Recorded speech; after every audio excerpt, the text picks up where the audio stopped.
নমস্কাৰ বন্ধুসকল, মোৰ ইউটিউব চেনেললৈ আপোনালোকক স্বাগতম জনাইছোঁ। তো আজি আমি মেথামেটিক্সৰ এটা টপিক ষ্টাৰ্ট কৰিম, ছিকুৱেঞ্চ এণ্ড ছিৰিজ। চাওক, মই এতিয়া লিখি থৈ দিছোঁ। ছিকুৱেঞ্চ আৰু ছিৰিজটো দুটা ৰিলেটেড হয়, মানে আপোনালোকে ছিকুৱেঞ্চটো জনাৰ পিছত ছিৰিজটো কি সেইটো গম পাব। এতিয়া চাওক, ছিকুৱেঞ্চটো কি কৈছে, sequence is a list of items or object which have been arrange in a sequential way. মানে কি কৈছে, ছিকুৱেঞ্চ এটা কেতিয়া হ'ব, আপোনালোকে কিছুমান মই এটা এক্সাম্পল দি দিছোঁ। কি হ'ব লাগিব চাওক, লিষ্ট হ'ব লাগিব, ঠিক আছে। কেইটামান ডিজিটে হওক বা অবজেক্টে হওক, তো তাৰে লিষ্ট হ'ব লাগিব আৰু এনেকৈ এৰেঞ্জ কৰিব লাগিব লিষ্টখন যাতে ছিকুৱেঞ্চত থাকে বস্তুখিনি, ঠিক আছে।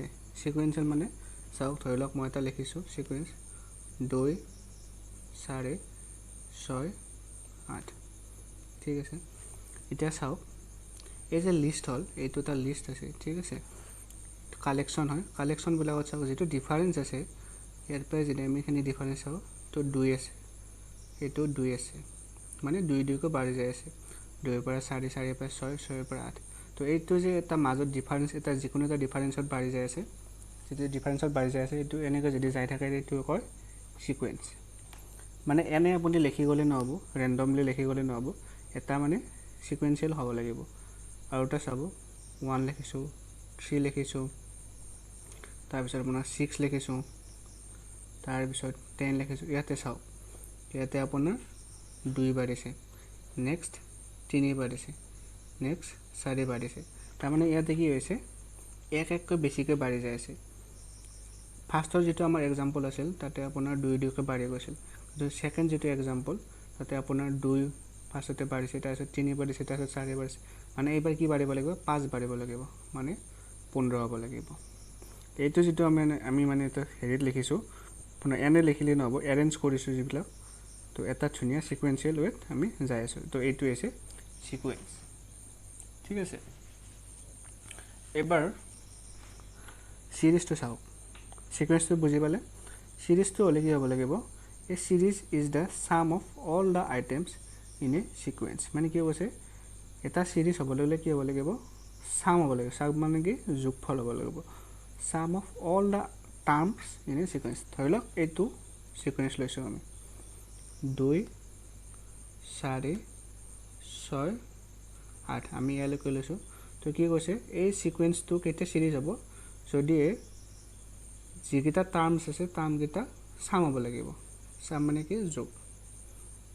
তো এটা ছিকুৱেঞ্চত যিকেইটা টাৰ্ম থাকিব, এই ছিকুৱেঞ্চটোত যিকেইটা টাৰ্ম থাকিব, এটা 2 3 4টা টাৰ্ম, তো এই টাৰ্মকেইটা যেতিয়া আমি যোগ কৰিম, এই যোগফল যিটো পাম সেইটো হ'ব ছিৰিজ। তো এইটো কি হ'ব, 4 2 6, 6 6 12, আৰু 12 8 20। তাৰমানে এই ছিৰিজটো হ'ব 20। তো এইখিনি আছে ছিৰিজ আৰু ছিকুৱেঞ্চৰ কনচেপ্ট। মানে আপুনি ফাৰ্ষ্টতে ছিকুৱেঞ্চটো জানিব লাগিব। ছিকুৱেঞ্চ জনাৰ পিছত যিকোনো এটা ছিকুৱেঞ্চ দিয়াই থাকিলে তাৰ পৰা আমি ছিৰিজটো আমি উলিয়াব পাৰিম। তো মই এতিয়া কিছুমান এক্সাম্পল ল'ম, মানে পৰীক্ষাত আহি থকা এক্সাম্পল। তো এনেধৰণৰ কুৱেশ্যন কিছুমান আহিব, তো আপোনালোকে ভালদৰে চালে বুজি পাব। মই কৰি দিছোঁ। ফাৰ্ষ্ট কুৱেশ্যনটো চাওক, find the next term of this sequence 11 13 17 19 23। মানে কি দিয়া আছে,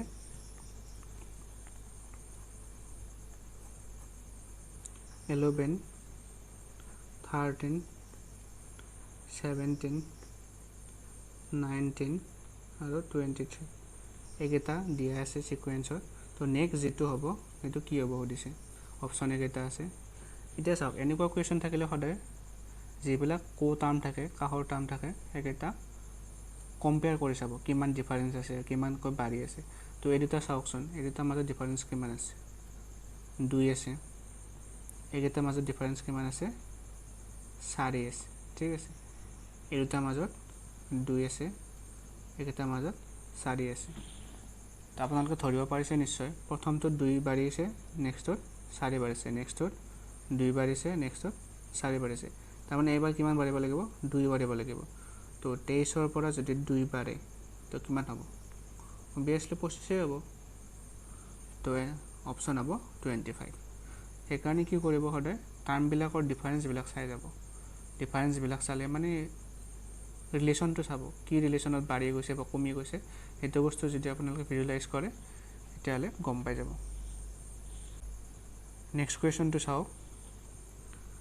নেক্সট টাৰ্ম অফ দ্য ইমান ইজ চাওক, তিনিটা টাৰ্ম কি দিয়া আছে আমাক, ছিকুৱেঞ্চ এটা দিয়া আছে 0.02, ফাৰ্ষ্ট টাৰ্মটো এইটো 0.006 আৰু থাৰ্ড টাৰ্মটো আছে 0.018। তো ইয়াতো নেক্সট টাৰ্মটো সুধিছে, ঠিক আছে।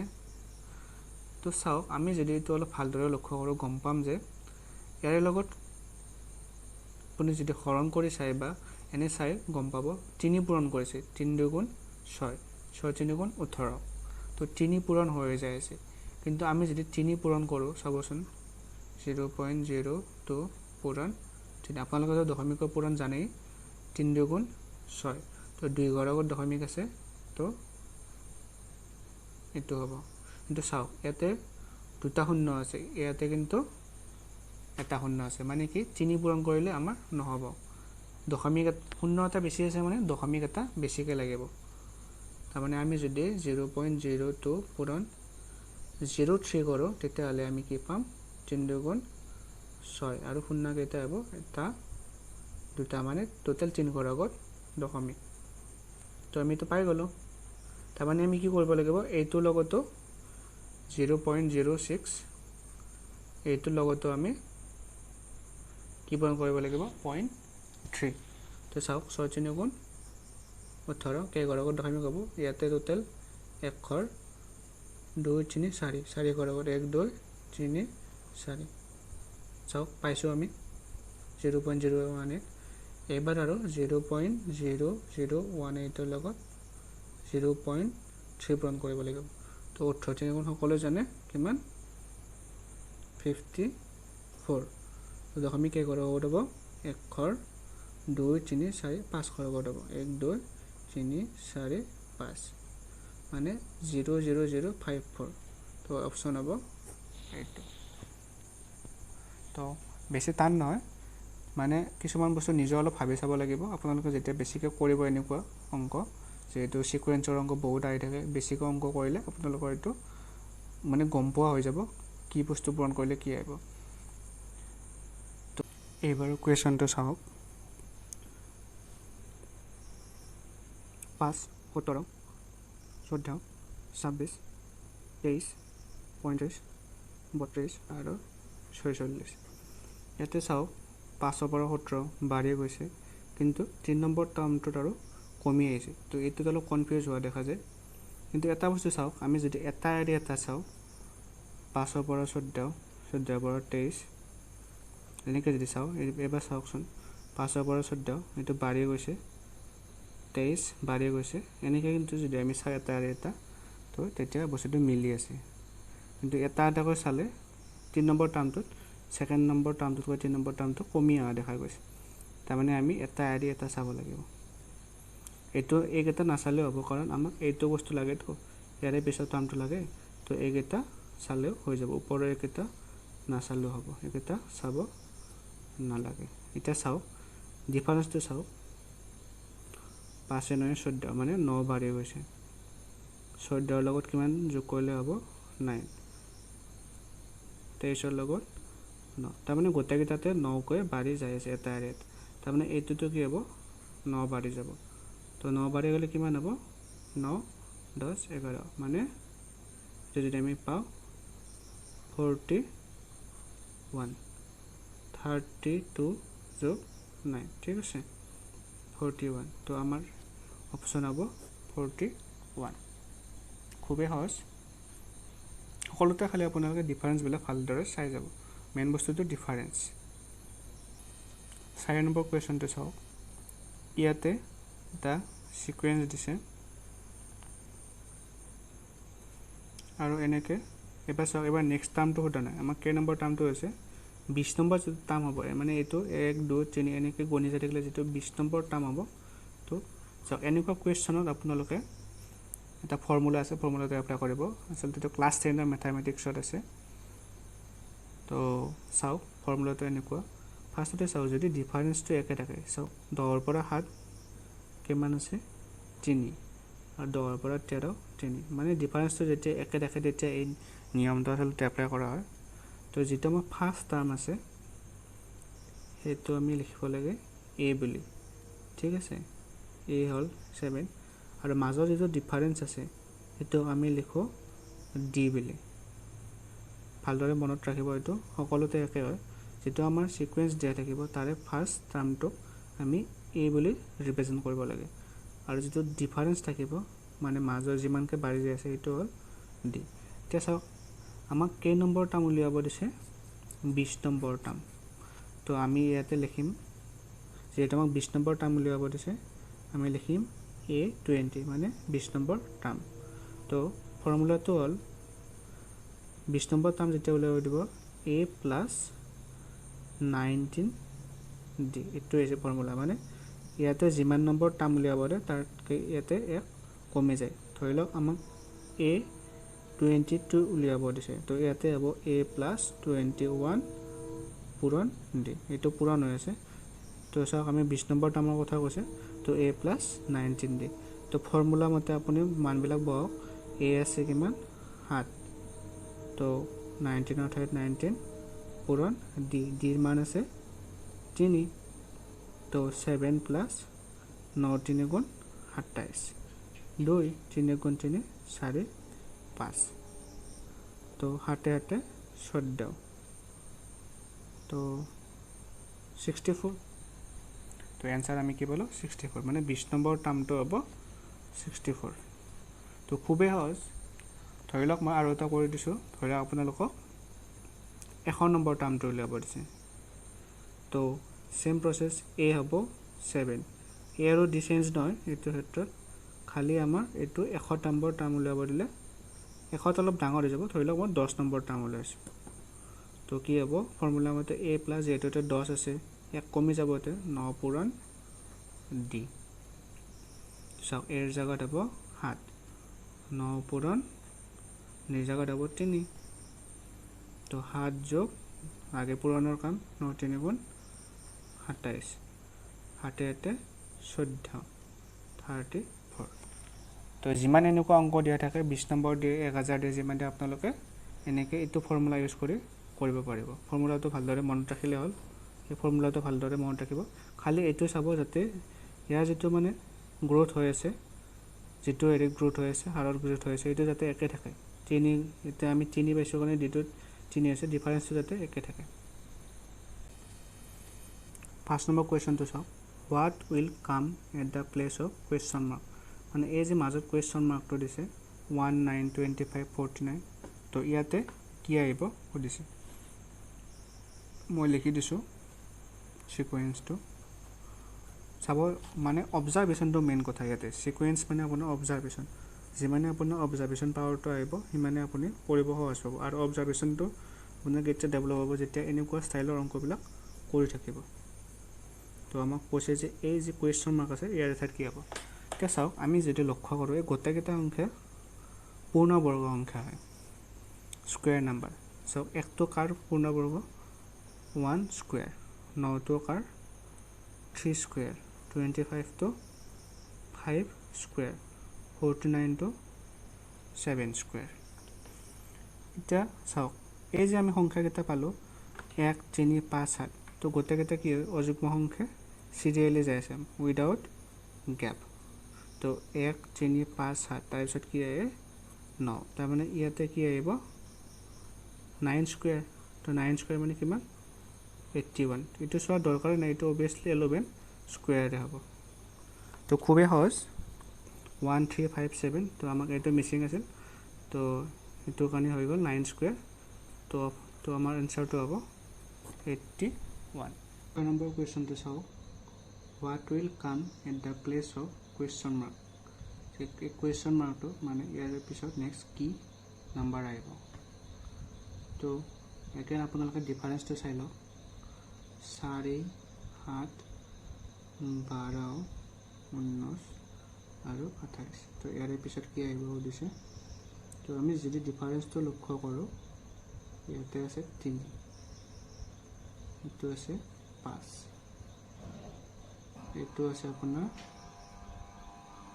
7 আৰু এইটো আছে 9 তো চাওক 3 5 7 9 তো গোটেইকেইটা অযুগ্ম সংখ্যা হয় আৰু কিমানকৈ বাঢ়ি যায় আছে 2 2 তো নেক্সট কিমান বাঢ়িব লাগিব 11 তো ইয়াৰ লগত যদি 11 বাঢ়িব লাগে তো কিমান হ'ব 28 ৰ পৰা যদি 11 বাঢ়িব লাগে 3 9 2 3 মানে এইটো হ'ব লাগিব 39 তো আমাৰ অপশ্যন হ'ব ডি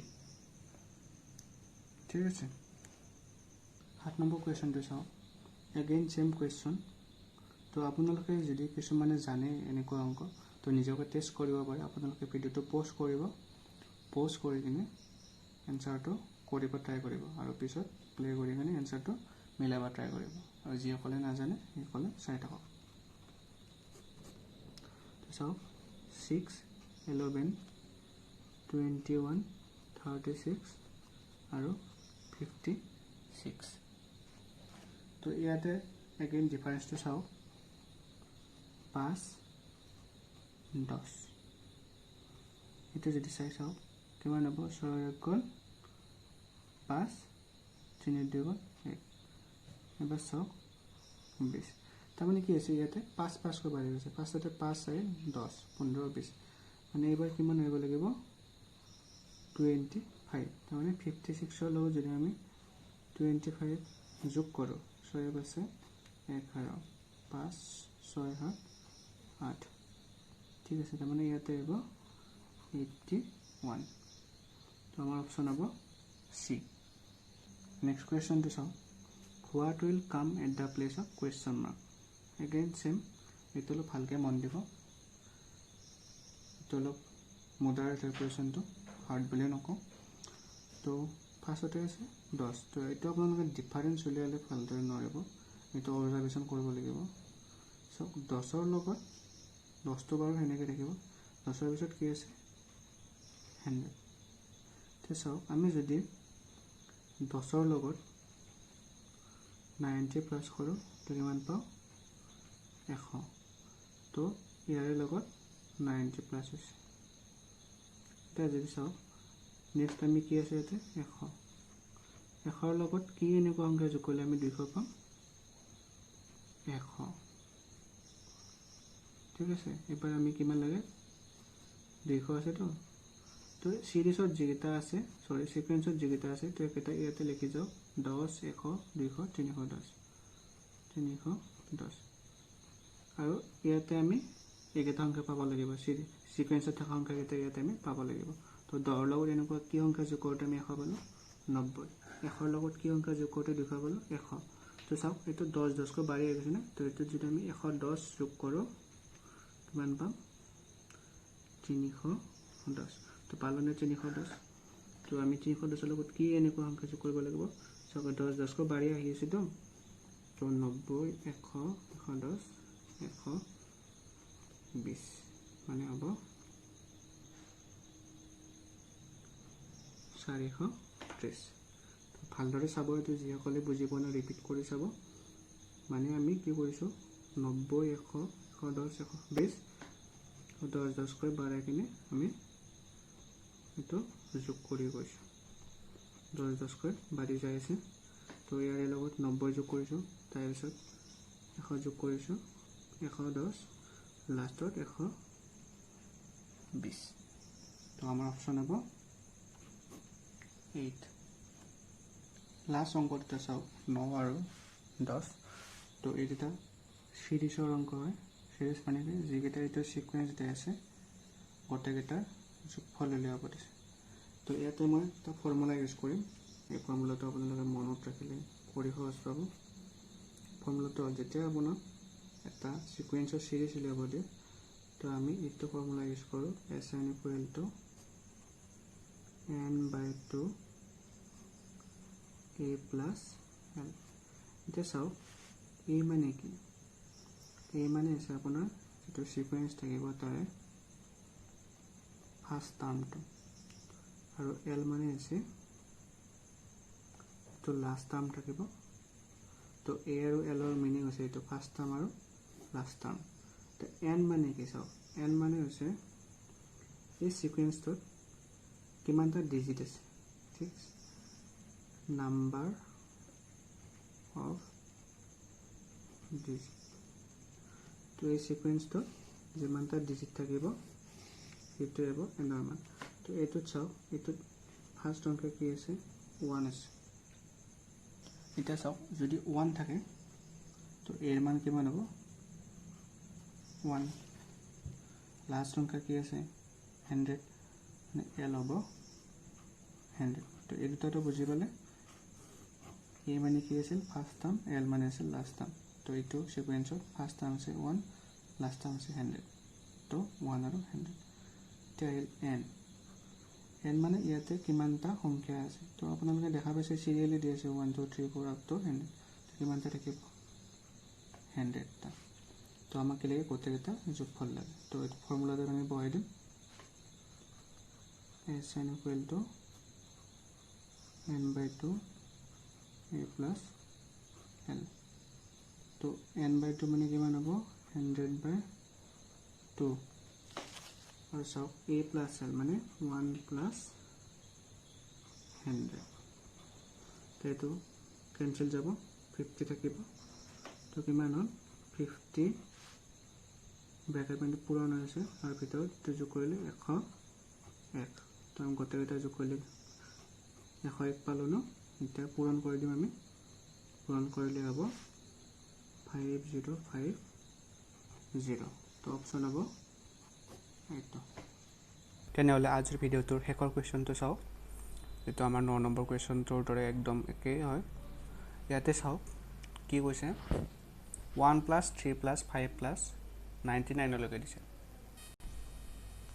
ইয়াৰে যেটো আগৰ অংক আছিল হেতুত আমাৰ সিৰিয়ালি আছিল ইয়াতে অনলি অযুগ্ম সংখ্যাকেইটা দিয়া হৈছে তো এইটোৰ হেতু একে হয় আমি সেম ফৰ্মুলা ইউজ কৰিম তো ইয়াতে চাওক ইয়াতে যেটো ফাৰ্ষ্ট সংখ্যা আছে এটো আছে 1 আৰু লাষ্ট সংখ্যা আছে 99 তো আমি ফাৰ্ষ্ট সংখ্যা কি এদি ৰিপ্ৰেজেন্ট কৰিছিলো a ৰে আৰু লাষ্ট সংখ্যাটো আছিল 99 এটা কথাটো হল ইয়াতে কেইটা সংখ্যা আছে চাওক যেতিয়া আমি ইয়াৰে আগৰ অংকটোত 1 2 3 এনেকৈ সিৰিয়ালি লিখি গৈছিলো তো তাতে আছিল 100টা কিন্তু ইয়াতে আমি এটা আৰু এটা লিখি গৈছিটো অনলি অযুগ্ম সংখ্যাকেইটা তো ইয়াতে থাকিব 50টা সংখ্যা এটা আপোনালোকে চালেও গম পাব বা যদি বুজিও পোৱা নাই কেনেকৈ হয় তো এটো গস্ত ৰাখিব 1 ৰ পৰা 100 লৈকে 1 ৰ পৰা 100 লৈকে 50টা অযুগ্ম সংখ্যা থাকে এটা ফৰ্মুলাটো কি আছিল sn = n/2